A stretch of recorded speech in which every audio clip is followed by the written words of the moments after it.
Tapi menarik, kemarin saya dapat dari Pak Basuki, anak-anak muda PU yang sekarang di sana, katanya Pak Basuki nggak mau pindah ke Jakarta.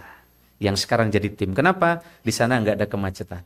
Cukup nyaman, cukup ideal. Bayangkan kita sudah tinggal menghuni tempat itu, kemudian ada daerah baru yang oke lah, ya kita pindah ke hutan ya? Enggak juga, ini kan kota yang modern, yang ada di tengah hutan gitu ya, dan ada apa ya? Ada atmosfer baru sebetulnya dibandingkan pada saat kita ada di Jakarta gitu ya, hiruk pikuk Jakarta sebagai kota pusat bisnis, dan sekarang kita pindah ke sini, dan yang jelas kita tidak terlalu mengalami sih, saya yakin ya, paling tidak 5 tahun atau 10 tahun ke depan kemacetan yang terlalu ekstrim ya.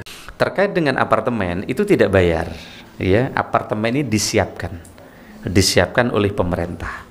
Yang pindah di tahap awal ini, menurut saya banyak sekali dapat kelebihan. Pertama, apartemennya luasnya 98 meter persegi, view-nya bagus, titiknya strategis. Jadi yang pindah pertama dia akan mendapatkan fasilitas apartemennya bagus, luas.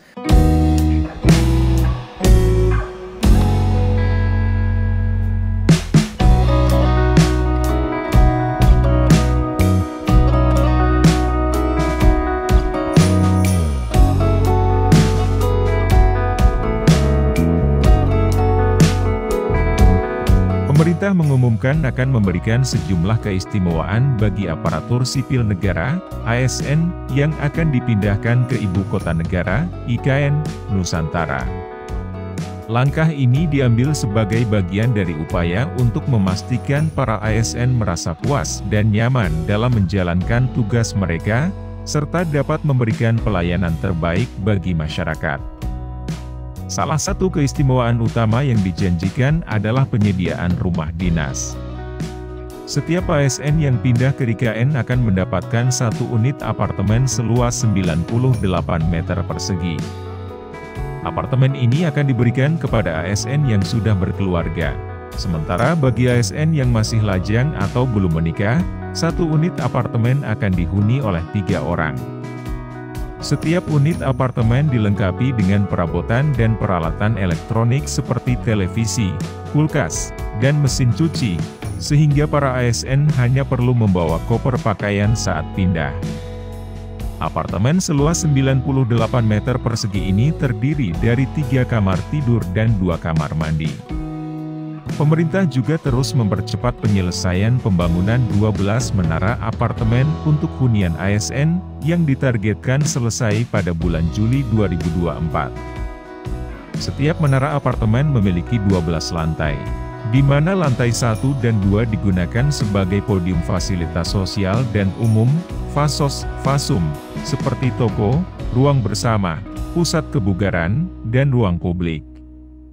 Sementara itu, 10 lantai lainnya dimanfaatkan sebagai tempat tinggal. Semua di-provide gitu ya, artinya itu untuk menjamin bahwa rekan-rekan ASN yang masuk gitu ya, ya tadi ya, cukup bawa koper, nggak perlu cari-cari lagi kursi, meja makan, dan lain-lain yang mungkin ya teman-teman atau rekan-rekan yang pindah ke Nusantara ini kan dibuat senyaman mungkin ya, supaya juga lebih produktif ke depannya gitu. Jadi artinya tidak ada hambatan sih sebetulnya. Namanya ASN itu kontraknya udah hidup dan mati istilahnya gitu ya. Artinya kontraknya sudah berani ditempatkan di mana saja gitu ya. Sebetulnya saya juga bingung nih kalau teman-teman ASN masih milih-milih, karena saya sendiri juga rata-rata setiap 3 tahun pindah penugasan gitu. Jadi ya mungkin karena saya bisa bicara gini karena pernah ditempatkan di mana-mana. Tapi memang kontrak kerja kita ya bersedia dan sanggup ditempatkan di mana saja. Nah, kalau kita melihat penempatan di Nusantara ini, ya bisa saya bilang sebagai orang yang rata-rata terus berpindah setiap 3 tahun gitu ya. Ini ya cukup nyaman, cukup ideal. Bayangkan kita sudah tinggal menghuni tempat itu, kemudian ada daerah baru yang oke lah, mungkin teman-teman bertanya gitu, ya kita pindah ke hutan ya? Enggak juga, ini kan kota yang modern, yang ada di tengah hutan gitu ya, dan ada apa ya, ada atmosfer baru sebetulnya dibandingkan pada saat kita ada di Jakarta gitu ya, hiruk pikuk Jakarta sebagai kota pusat bisnis, dan sekarang kita pindah ke sini, dan yang jelas kita tidak terlalu mengalami sih, saya yakin ya, paling tidak 5 tahun atau 10 tahun ke depan kemacetan yang terlalu ekstrim ya. Karena kan juga tadi nanti diatur misalkan kendaraan yang beroperasi di sini adalah kendaraan listrik dan seperti yang sudah disampaikan oleh para pimpinan kami juga bahwa semuanya adalah 10 minutes walkway gitu ya. Jadi 10 menit kemana jalan kaki, dan mungkin teman-teman juga akan menjadi lebih sehat ya. Karena kalau banyak kan yang coba lihat di jamnya udah 10.000 langkah atau belum gitu ya. Kalau di Jakarta mungkin sulit itu untuk terpenuhi karena mungkin ya tadi ya dengan segala kepadatan kondisinya gitu. Tapi di sini kemungkinan besar kalau kita mau bergerak pagi-pagi kita bisa jalan ke kantor gitu ya. Dan hal-hal yang menarik gitu ya, mungkin untuk berolahraga lebih kondusif karena mungkin udaranya lebih bersih gitu ya.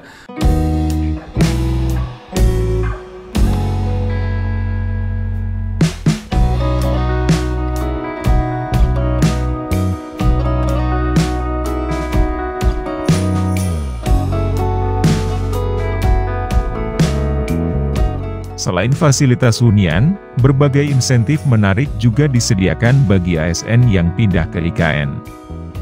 Insentif tersebut meliputi tunjangan kemahalan, biaya kepindahan, tunjangan pendidikan bagi anak dari TK hingga SMA, serta pembebasan pajak penghasilan hingga tahun 2035. Berbagai fasilitas dan insentif ini diberikan agar para ASN dapat bekerja dengan fokus dan memberikan pelayanan yang terbaik. Kepindahan ASN ke IKN akan dilakukan secara bertahap mulai bulan September 2024, setelah rangkaian upacara peringatan Hari Kemerdekaan 17 Agustus 2024 selesai digelar di IKN. Kementerian Keuangan, Kemenkeu, telah mengajukan 292 orang pegawai dan pejabat untuk pindah ke IKN. Kepindahan ASN Kemenkeu akan dilakukan dalam 2 tahap.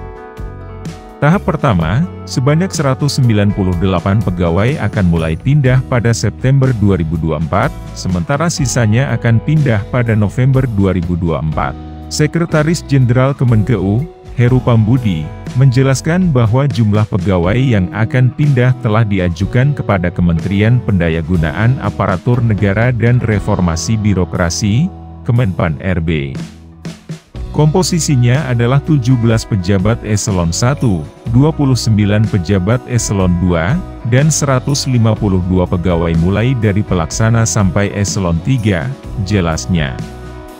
Pada tahap kedua yang akan dilaksanakan November 2024, sebanyak 4 pejabat eselon 1, 9 pejabat eselon 2, dan 21 pegawai di tingkat pelaksana sampai eselon 3 atau pejabat fungsional yang setara akan dipindahkan.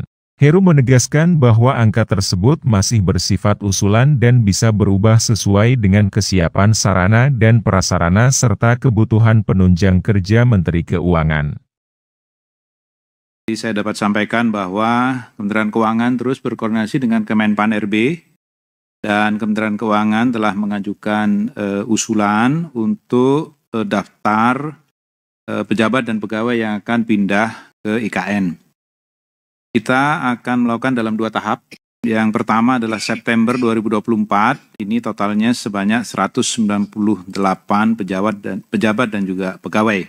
Komposisinya adalah untuk pejabat setingkat eselon 1 itu sebanyak 17, eselon 2 sebanyak 29, dan sebanyak 152 itu mulai dari pelaksana sampai eselon 3.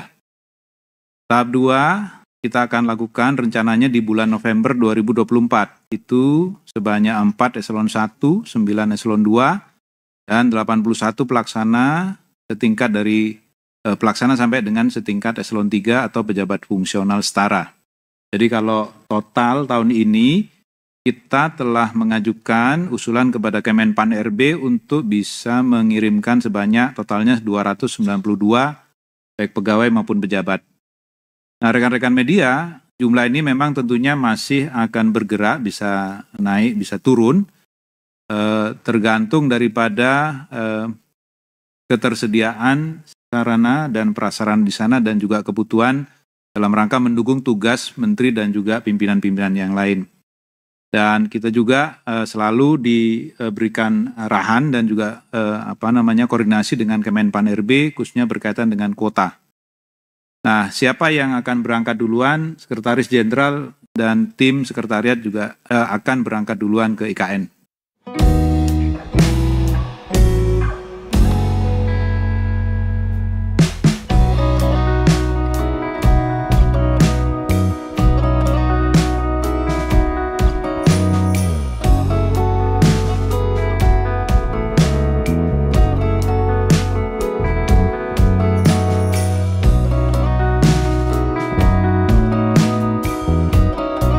Dengan berbagai keistimewaan ini, pemerintah berharap dapat memotivasi ASN untuk pindah dan berkontribusi dalam pembangunan serta pelayanan di Ibu Kota Negara Nusantara.